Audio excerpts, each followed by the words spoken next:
or not, it's the dad, it's someone in the entourage, it's the player himself. You hope more than anything, it's the player himself. 4 months of silence. Then a name surfaced, and the sport lost its mind. Alcaraz is coming back. Cincinnati gets the return everybody begged for. Celebrate fast because one tennis expert stopped staring at his wrist, opened the ranking. It began with a wince, a single, sharp movement on the clay of Barcelona, and in an instant the tennis world tilted on its axis. Carlos Alcaraz, the reigning champion, the man who was supposed to chase history through the summer of 2026, grabbed his wrist. And just like that, the story of the season changed forever. Nobody knew in that moment how deep the damage went, but within days, the announcement came down like a thunderclap. Alcaraz was out.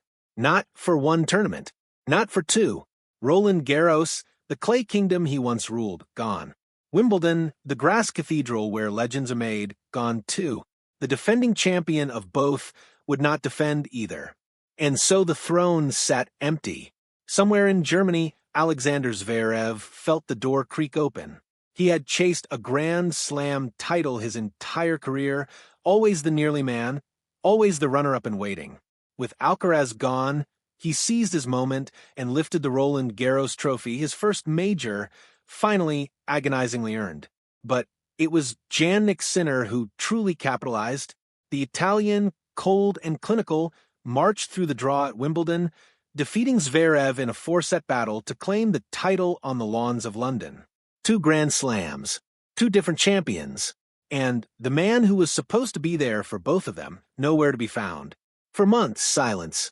Alcaraz disappeared from the tour, vanishing into a world of physiotherapy rooms and rehabilitation charts, of quiet mornings spent testing a wrist that refused to cooperate. The whispers began. Would he ever be the same? Could a 23-year-old, a 7-time Grand Slam champion, really come back from an injury that had already cost him 2 majors and was now threatening a third? Then, in mid-July, a flicker of hope. A Spanish newspaper reported the words fans had been desperate to hear. His wrist was healthy, completely healed. His team was easing him back, step by step, into full training. But nobody, not his coaches, not his doctors, not Alcaraz himself, was willing to declare victory just yet. Nobody wanted to set a date until the wrist proved it could survive real pressure, real intensity, real tennis. And then came the twist nobody expected. Cameras caught him, not on a practice court, not in a gym, but in the stands of the FIFA World Cup final, surrounded by tens of thousands of roaring fans, wearing a wrist guard. The internet exploded. Was this a red flag? Had the injury resurfaced? Was the comeback already crumbling before it had even begun? Panic rippled through timelines and forums. Fans who had waited 4 long months for their heroes' return suddenly feared the worst. Into that storm stepped Rennae Stubbs, sharp, seasoned, and unwilling to let speculation run wild. On her podcast, she offered something rare in this saga, calm. The word on the street, she said, was that Alcaraz intended to play Cincinnati. And if that was true, she reasoned, there was no way he'd fly back to Spain after the World Cup. No, he'd stay in America. He'd plant himself on a hard court somewhere, quietly, methodically, building toward his return. It would be, she said, a massive relief to fans everywhere to see him swinging a racket again. But what about the fitness? What about 4 months without competition? Stubbs wasn't worried. A wrist injury, she explained, doesn't chain an athlete to a couch. You can train your legs. You can build your engine. You simply can't lift things above your head. You can't hit forehands at full force. So physically, she believed Alcaraz would be more than ready.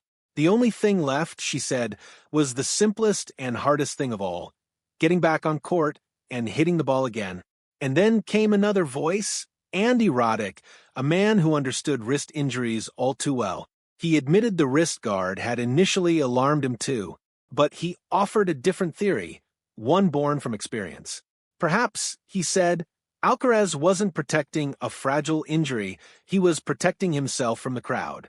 Thousands of hands reaching to shake his, thousands of chances for an accidental knock, an errant bump, a moment of carelessness that could undo months of careful recovery. Roddick admitted that if it were his wrist, he'd have worn the same guard in the same situation without hesitation. Slowly, the panic began to fade. Fans across social media echoed the same sentiment. This wasn't a setback. This was precaution. This was a champion protecting his return, not mourning its collapse. And then, the confirmation the world had been waiting for. Alcaraz's name appeared on the official entry list for the Cincinnati Open, the very title he had won the year before, the very court where his story would resume. But even now, his team refused to rush. No risks, no shortcuts. When the road to Cincinnati passed through Montreal and the Canadian Masters, Alcaraz chose to skip it entirely, one more tournament sacrificed for one guarantee: that when he finally stepped back onto a hard court, his wrist would be ready to fight. So here we stand on the edge of it all. Cincinnati looms, August 13th through the 23rd, a Masters 1000 battlefield where Alcaraz will attempt to defend a title he hasn't touched since claiming it. And waiting for him, undefeated in his absence, stands Jannik Sinner, a man who has dominated an entire season without ever facing his fiercest rival. Some call it destiny. Some call it a coronation deferred, because after 4 months of silence, speculation, and a wrist guard that sparked 1,000 headlines, the question finally has an answer. Carlos Alcaraz is coming back, and when he walks onto that hard court in Cincinnati, every eye in the tennis world will be watching to see if the fire that made him a champion still burns exactly the same.